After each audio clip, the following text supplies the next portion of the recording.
Pero si Hector, pinagselosa niya si Byron. Hindi niya pinakawalan yung galit niya sa amin ng kuya. Pinagbantaan niyang patayin si Byron. Umamin si Byron tungkol sa inyong dalawa. Suntukan sila. At harap-harapan sinabi ng asawa niyo na papatayin niya si Byron. Jigger, kailangan mo sabihin sa mga pulis yung nakita mo. Hindi po sumasagot si Sir Hector eh. May warrant kami. Pwede namin buksan niya kahit wala siya. Steroid overdose ang kinamatay ng kapatid mo, di ba? Maaaring hindi niya ginawa yun. Maaaring may foul play ang nangyari. There are many ways to hide truth, but one thing is almost certain. Kahit anong tago mo, lalabas at lalabas pa rin ang totoo. Nung sinasabi mo dyan, bakit gagawin ni Hector yun sa kuya mo? Bakit? Dahil kay Marga, nagkarelasyon sila ng kapatid ko. Nalaman yun ni Sir Hector, kaya niya pinatay yung kapatid ko. You need to stop lying, Sugar. Hindi mo alam kung anong tinatago niya. Mamamatay tao siya. Wala kang karapatang pagsalita ng tatay ko ng ganyan. Not after we welcomed you here in our home. And after I treated you as a friend. Nakalimutan mo na ba? Lahat ng mga ginawa namin para sa'yo, ha? Tinulungan ka namin, Sugar! Tinulungan ka namin! Nung dinidiin ka sa kaso ni Zach. Pati abogado mo, galing sa papa ko. Kapal ang mukha mo, wala kang utang na loob. Manalim. Oo, kaibigan kita. At nagpapasalamat ako sa lahat ng tulong na binigay niyo sa akin. Pero hindi mapapalitan nun, Liv. Yung buhay ng kapatid ko. Kailangan ng pamilya ko ng hustisya. Hindi ako titigil eh. Hindi ako titigil. Umalis ka na! Get out of here! Hindi. Nakukulong. Umalis ka na! Get out of here! Kailangan niyang pagbayaran yung kasalanan niya. Tama na! Umalis ka na! I don't wanna see you again! Hindi ako titigil eh. Tama na! Alis na! Alis na! Tama na!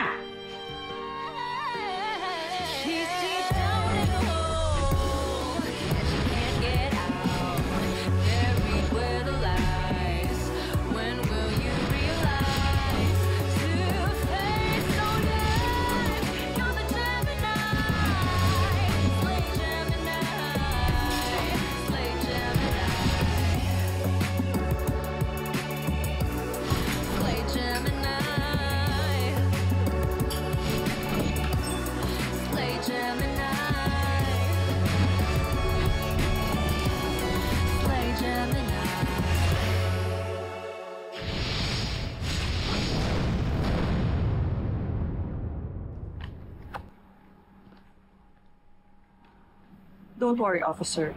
We will contact you if ever we hear from you. Maraming salamat po. Alis na po kami. Ma, seryoso ba ilalaglag mo si Dad ng ganun-ganun lang? Eh, hindi mo lang ba siya ipagtatanggol?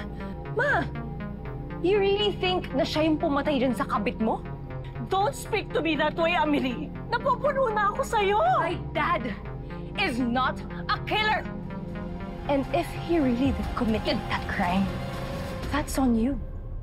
Ikaw may kasalanan itong lahat. Because you cheated on him. Ikaw ang nag-push sa kanya i-commit yung crime na yun. Ikaw! Lahat ng dahil sa'yo, Ma! Tumigil ka na, Amelie! Tumigil ka na! I did no such thing! Pagka nakulong si Dad, walang ibang sisisihin kundi ikaw lang. You ruined this family.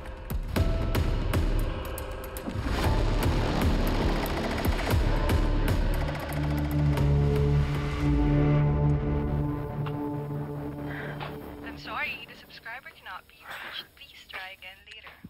Patay yung telepono ni Papa, di niya sinasagot eh. Anak, wala pa namang napapabalita na nahuli na siya. Ma, how can you say that? Wala ka naman pakikipapa? Siyempre meron. Kaya lang, hindi ba dapat malaman din natin yung totoo? Di ba? Babe? Nga? Pa? Oh. Pa?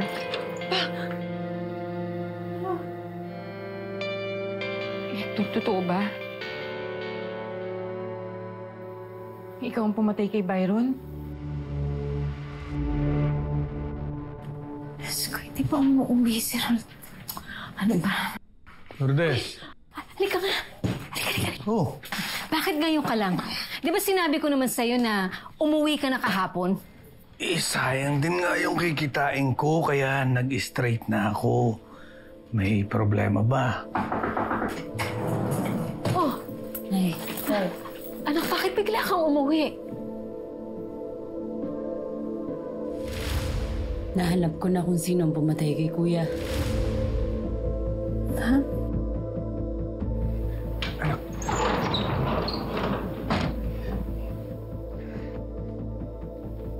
Oo, totoo na pang-abot kami ni Byron noon. Siya pa nga nagsabi sa akin tungkol sa kanila ni Marga eh. Nagalit ako, napagbataan ko siya napapatayin, pero dahil sa bugso lang ng damdamin yun, hindi ko kaya pumatay ng tao. Maniwala kayo sa akin, hindi ko kaya pumatay ng tao. Hindi ko magagawa Naniniwala kami sa'yo. Hector, kung ganun, hindi man pala ikaw ang pumatay, bakit hindi ka sumuko sa mga pulis at sabihin sa kanila totoo? Susuportahan ka naman namin ng anak mo eh. Sasamahan ka namin dun. Nakausap ko na si Atty. Vivero. Ang sabi niya, may matinding daw na ebidensya laban sa akin. May statement pa daw ng witness. Hindi ko alam kung saan galing yun. Ayoko sumuko sa mga pulis. But is that the best decision pa? Ano plano mo? Magtatago ka? Anak, ayoko makulong. Ngayon pa na sama-sama na tayo. Ayoko kay iyo na ganito.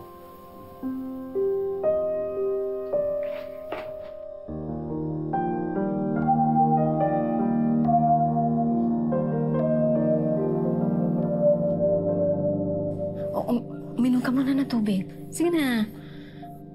Parang ang bait-bait pa sa atin ng Hector na yon. Pinondohan niya ang depensa mo sa kaso? Tinulungan ka pa niya sa piyansa mo? Baka nagbabait-baitan lang siya. O kaya nagigilty. Kaya gusto niyang bumawi dahil alam niya kung anong ginawa niya kay Kuya, di ba? Ewan ko! Basta ang alam ko, sigurado ako sa ebidensyang nakita ko. Yung syringe pati yung steroids. Pwede talagang siya yung nagturok dun kay Kuya eh. Kaya na-overdose si Kuya at namatay. Hayop siya! Hilda! Pinatay niya ang anak natin! Sinira niya ang pamilya natin dahil sa kalokohan ng asawa niya! Walang hiya siya, hayop siya! Magbabayad siya! Walang hiya siya! Mangyayari yan, Tay! Pangako ko yan sa inyo. Ipapahuli ko yung Hector na yun at makukulong siya. Mabibigyan ng hustisya yung nangyari kay Kuya. Pangako ko yan, Tay, sa inyo. Pangako. Magbibigyan ng hustisya si Kuya, okay?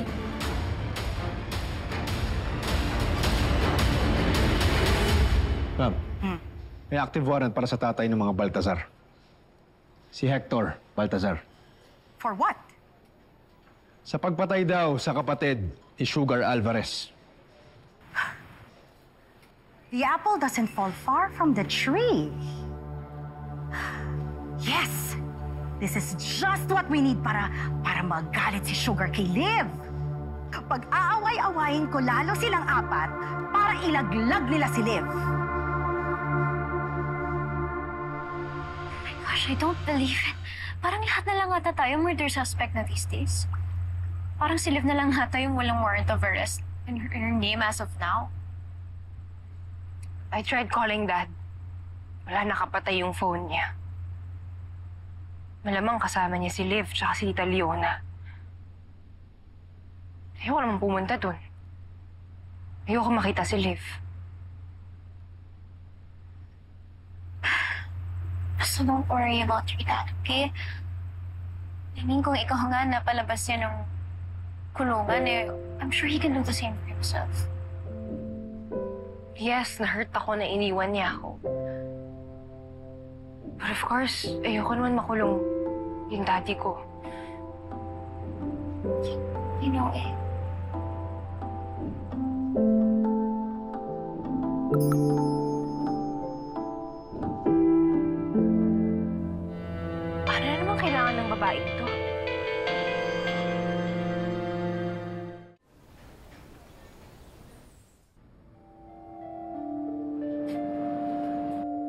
Ano na naman to, Inspector? Another ploy para paaminin kami sa isang kasalanan na hindi naman namin ginawa. I already told you na wala akong kinalaman sa eye drops hand. Can I please go now? Hindi pwede! Ako ang magde-decide kung pwede na kayong umalis. Remember the conditions of your bail, Miss Chua? Teka lang, anong eye drops yung sinasabi niya? Zach didn't die because he was burned. He was poisoned using eye drops. Ano?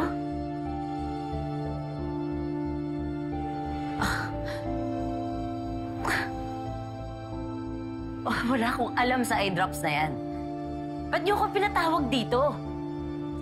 Alam niyo, kaysa nagsasayang kayo ng oras na kami yung hinuhulin niyo, ba't di niyo hanapin si Hector Baltazar? Asan ba yung pumatay sa kapatid ko? Do not accuse my dad of murder, Sugar! Hindi naman yun basta-basta bintang lang eh. Matindi yung ebidensya sa kanya eh. Enough! Hindi ako ang may hawak dun sa kaso ni Hector Baltazar. Pero sigurado ako, ginagawa ng Bureau ang lahat para malocate siya. In the meantime, isipin ninyo ang mga sarili ninyo. Dahil may nagse-set up sa inyong tatlo. Ano? What are you talking about, Inspector? Sino? O sino bang wala dito? The only one in the squad na hindi implicated sa murder ni Zach. Si Liv? Alam mo, Inspector, ayan ka na naman eh. Making things up para pag-awayin na naman kami. You already manipulated me into testifying against my friends. Correct. And this is not the first time na pinag-away-away mo kami. Fine! Fine! Kung ayaw ninyo maniwala, di wag. Pero hindi niyo ba naiisip? Lahat kayo binigyan ni Liv ng eye drops bago mamatay si Zach. It could be a setup para idiin kayong lahat sa pagkamatay nito. Ano sinasabi mo? Pinlano lahat ni Liv yun? Ganun siya ka-advance mag-isip? Parang di naman ako naniniwala dun. Sugar, remember when Liv gave us those eye drops? Happy weekend! Oh, deserve. Grabe. Wow. I'm so ready. It's been a long week. But I have something for you guys. I have something for you. Ano yan? Oh. It's from our pharma. Huh? You? Oh, that's so sweet. And eye drops from our pharma. For you. For you. Eye drops. Yeah, because it's, you know, very humid, mainit. Especially ikaw. Nagluluto ka sa kusina. You know, like the uso. Isip mo pa yun na. My eyes get so tired from me. Hindi, pero guys, be very, very careful. Kasi it can be dangerous when ingested. It's poisonous. Ingested? Yeah, ingested. Pagka nainom mo siya. Nakakamatay ang eye drops? O Yeah. Hindi ako naniniwala. For real nga. Totoo? May study nga ganyan. Na nakakamatay talaga yung eye drops. Try kaya natin. Uy! Try natin. Wow! Alam niyo, wait, that's bad. Joke! Actually, alam mo, na-read ko yan sa novel dati. I think Agatha Christie, they used this. Para sa? For a murder case. Pampatay talaga? I think but I mean, There are cases like that. Why the hell would you drink eye drops? That's crazy. Sabagay, layo kaya. Nakakaisang bote ka pa lang, di ba? Ay, baso pa na yan. Bote na agad ah. Ikaw ata yung nakainom ng bote ah. Pero na seryoso, be careful guys. Okay.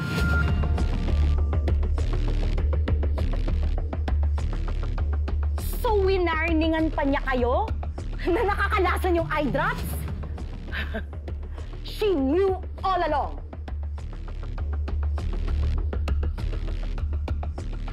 Marami siyang alam tungkol sa product na yun kasi sa pharma siya nagtatrabaho. precisely.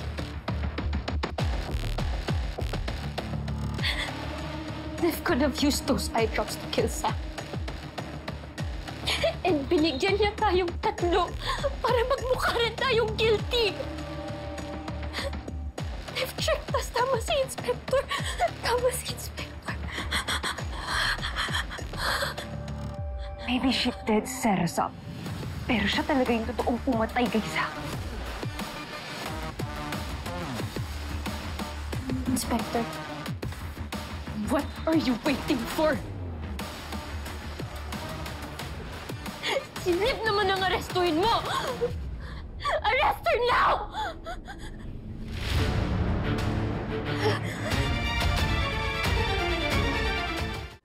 Kailangan ba talaga umalis pa? Hindi ako pwede magtagal dito. Baka bumalik yung mga polis. Hector, alam mo, lalo kang mapapahamak sa ginagawa mong yan. Hayaan ko muna yung mga lawyers gumawa ng paraan para dun sa kaso ko. Sumama na kayo sa akin. Ha? Pa? Ayoko lang magkahiwa-hiwalay pa tayo. I promise. Safe kayo dun. Hindi ko kayo pababayaan. Pero Hector, kasi andito na yung buhay namin ng anak mo eh. May trabaho si Liv dito. Diana, pwede ba siyang tabi muna natin lahat? Gusto ko lang unahin ang pamilyang to.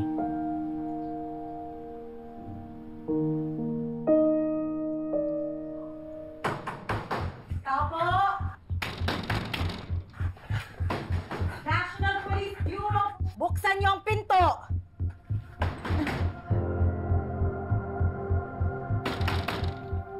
Tao po!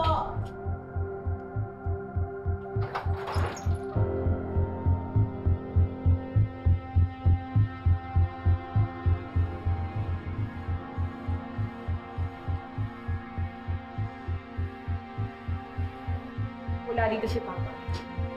Hindi yung tatay mo yung pinunta namin dito. Pakausapin sana kita tungkol sa kaso ni Zack.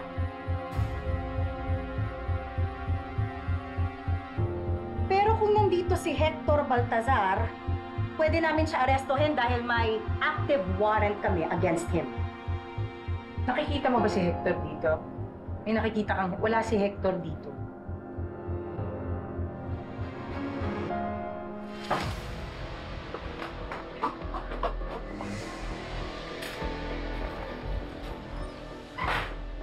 Hector Baltazar! Tumigil ka kundi magpapaputok ako! Oo, bakit? Hindi ako lalaban! Hindi ako lalaban!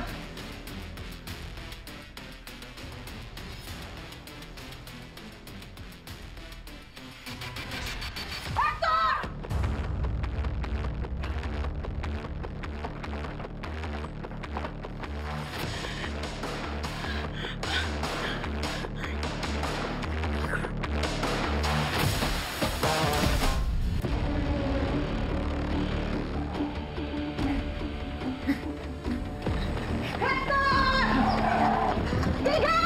Dispatch! This is 0720. Tigil! Pa! Pa! Sumimo ka na pa! Hector! Ubos mo sa meta ng lagunin!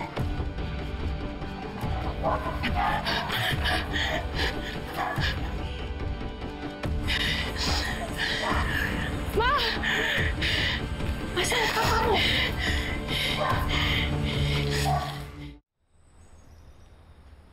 Ma, tinakasan ni Daddy yung warrant niya? Yes, kakakausap ko na sa arresting officer. Your father is now officially a fugitive. What a disgrace! So hindi mo siya tutulungan ulit? Why should I? For all you know, deserve niya lahat to. For all his infidelities to me.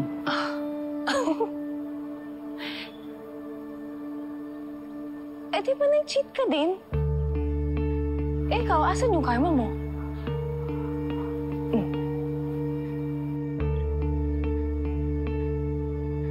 Kahit anong sampal yan, Ma. Kahit 10 sampal pa yan, hindi na yan masakit. Alam mo kung ano yung masakit? Yung sampal ng katotohanan. Anong katotohanan naman eh? Let me spell it out for you one last time.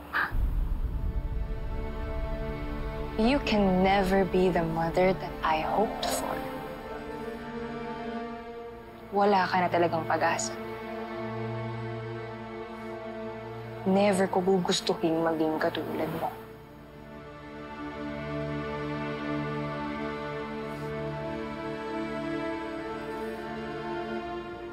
You come back here, Amelie.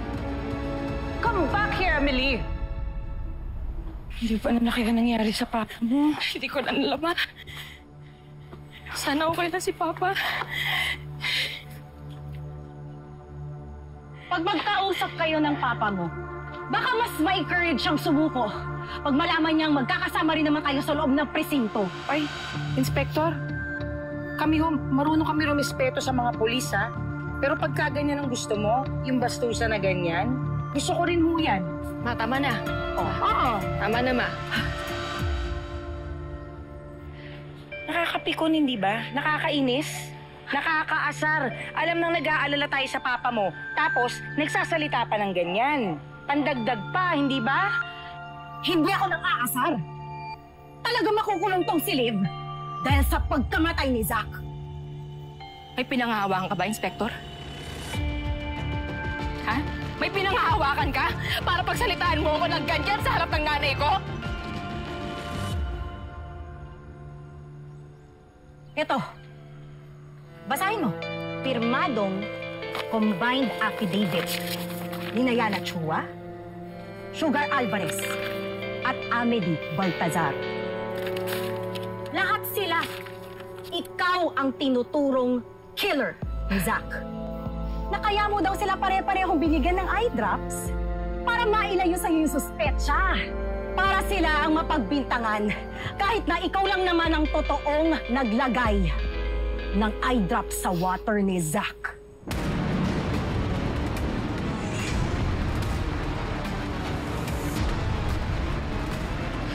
And what made you believe na bibigyan kita ng bonus? Kasi kapag hindi, sasabihin ko sa mga pulis na ikaw nag-utos sa akin na ilagay yun sa locker ng asawa mo. Para siya yung maipit sa pagkamatay ng lover boy mong si Byron. Medrep ako.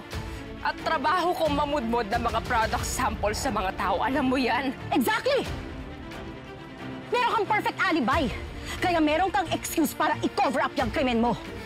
You're dog-word bluffing! She's playing tricks on us, guys. Pinaglalaroan niya tayo. Sinisira na yung buong squad. Hanggat nakikipag-alyansa kayo sa kanya, hindi tayo mabubuo ulit. Ano? Ilalabas mo ba yung pera ko? O ubusin ko bala nito sa'yo?